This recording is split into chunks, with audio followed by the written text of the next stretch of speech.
હિંમતનગર શહેરમાં વિજાપુર રોડ પર આવેલ આરટીઓ સર્કલ નજીકથી એક 3 માસની બાળકીની ઉઠાંતરી કરનારની ઘટના સામે આવી છે।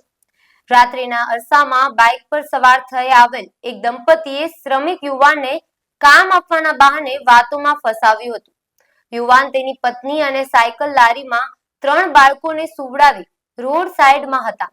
એ દરમિયાન યુવકે તેમને કામ માટેની પૂછપરછ કરી હતી, જે કામના બદલામાં પૈસા નક્કી કરવાની વાતોમાં ફસાવી રાખી બાળકો પરથી દંપતીનું ધ્યાન ભટકાવ્યું હતું।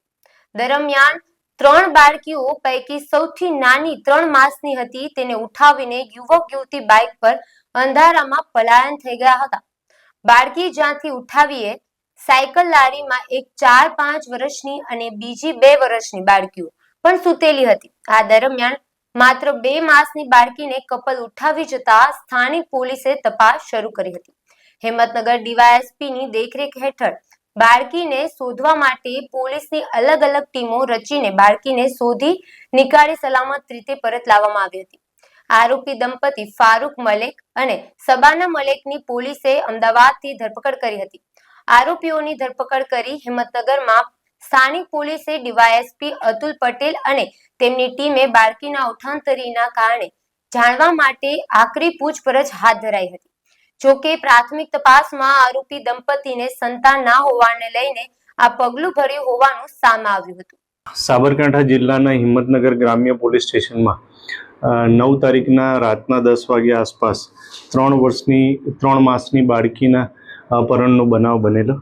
તે સંદર્ભે પોલીસ દ્વારા સીસીટીવી ફૂટેજ તથા અન્ય રીતે તપાસ કરતા જે બાળકીને લઈ જનાર આરોપી છે તે એક પુરુષ તથા એક સ્ત્રી હોવાનું જાણવા મળેલું અને મોટરસાયકલનો નંબર જાણવા મળેલો। તે આધારે તપાસ કરતા મોટરસાયકલ ધારક જે છે એ અમદાવાદનો હોવાનું જાણવા મળેલું। તે આધારે એલસીબીની ટીમે તપાસ કરેલી અને શાહરૂખ મિયા મલેક તથા તેની પત્ની સબાના મલિક એ બંનેની બાળકી બાબતે પૂછપરછ કરતા બાળકી પોતાની નહીં હોવાની અને જે આ બનાવ બનેલો તે બાળકીને એ લોકો લઈ ગયા હતા આરટીઓ સર્કલ પાસેથી।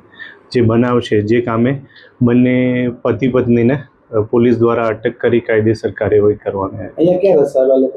આ બંને મૂળ અહીંના રહેવાસી નથી હિંમતનગરના, પરંતુ ગઢા ખાતે એ લોકો રહે છે। ખાસ કરીને કેવી રીતે સાહેબ આ લોકોને પકડવામાં આવે, કોઈ મુદ્દો મળે કે કેવી રીતે? પોલીસે સીસીટીવી ફૂટેજ ને અન્ય રીતે તપાસ કરતા મોટરસાયકલ નંબર જાણવા મળેલા અને એ આધારે માલિક જાણવા મળતા અમદાવાદ ખાતે જે એડ્રેસ છે ત્યાં જઈ તપાસ કરેલા તો આ બંને મળી આવે। શાહરૂખ ગઢા ખાતે મદ્રેસામાં સ્ત્રી કામ એટલે કે પરચુરણ કામગીરી કરી રહ્યા છે। પૂછપરછ કરવામાં આવતા બાળકીનું અપહરણ કરવાનું મુખ્ય કારણ? બાળકી જે આ પતિ પત્ની છે બંને, એમને લગ્નનો 3-4 વર્ષ જેટલો સમયગાળો થયેલો છે ને એમને બાળકો નથી, જેથી અહીંયા જે રહેતા હતા અને આરટીઓ સર્કલ પાસે અવારનવાર આવવાનું થતું હતું ત્યારે જે ફરિયાદી છે એ ભંગાર વીણવાનું ને એવું કામ કરતા હતા અને ગરીબ વ્યક્તિ હોવાથી આ લોકોને એવું હતું કે આ બાળકીનો ઉછેર અમે કરી શકીએ ને એ પોતાને બાળક મળી જાય એ એમનું મનમાં વિચાર હતો। ફરિયાદી પાસે કોઈ પૈસાની વાતચીત કરવામાં આવી, બાળકીને વેચાતી લેવામાં આવી હતી? ફરિયાદી પાસે આજથી 12-15 દિવસ પહેલાં એકાદ વાર વાતચીત થયેલાનું જાણવા મળેલ છે, 1-2 વાર, કે ભાઈ આ બાળકીનું એ લોકો ઉછેર બરાબર નહીં કરી શકે અને અમે કરી શકીશું એવી રીતે વાતચીત થયેલી, પરંતુ એ બાબતે હાલ તપાસ ચાલુ છે। બાળકીને લઈને આ લોકો અમદાવાદ ખાતે જ ગયેલા। બાળકીને શાના માટે લઈ જવાના હતા? બાળકી પોતાના બાળકો ન હતા એટલા માટે જ રાખવા માટે જ લઈ ગયેલા।